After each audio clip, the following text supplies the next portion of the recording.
Sandra, just on, you said before, we have to live with COVID and its variants.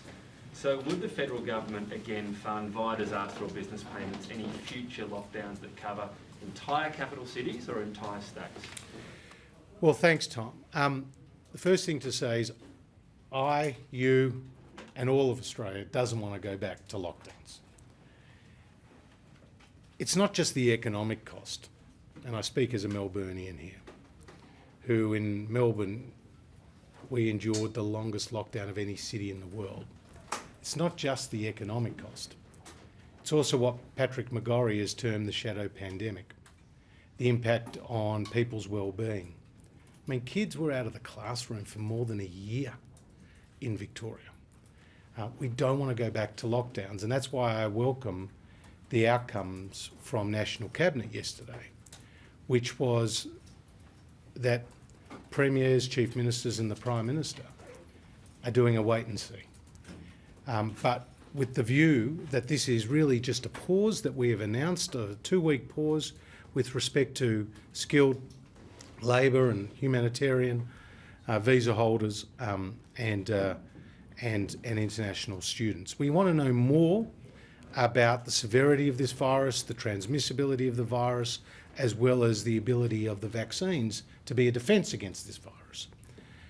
So I'm really hoping, Tom, that there is no further need for that emergency assistance that we provided.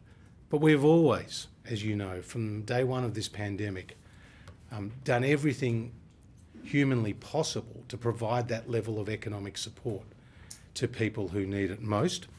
We did bring to an end JobKeeper after we extended it for a further 6 months, and we were criticised at the time for doing it. Political opponents wanted to extend JobKeeper. They wanted to keep the taps on. Then we brought to an end the COVID disaster payments. We tapered it with an extra 2 weeks. We brought that to an end. Again, the opposition criticised us for turning those emergency support payments off. But they had to come off, and now the economy needs to find its equilibrium.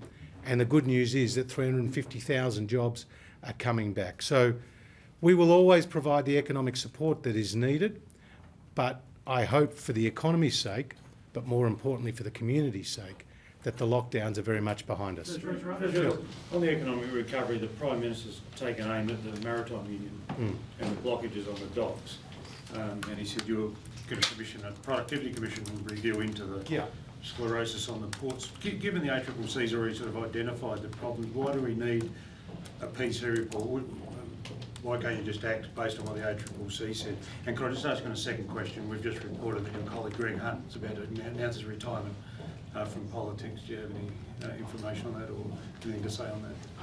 I'll wait to see the details about Greg Hunt's comments that you referred to. But Greg is, my closest friend in this place. I'm the godfather to his beautiful daughter Poppy, and he's the godfather to my daughter Gemma, and we are very, very dear friends, and he's been an outstanding health minister through this crisis. The fact that Australia has one of the lowest mortality rates in the world, and the fact that we have one of the highest vaccination rates in the world is in due no small part to the incredible work that all health professionals has done across Australia. But Greg, as the health minister during this once-in-a-century pandemic, has been absolutely outstanding. But I'll leave any further comments to see exactly what statements you're referring to.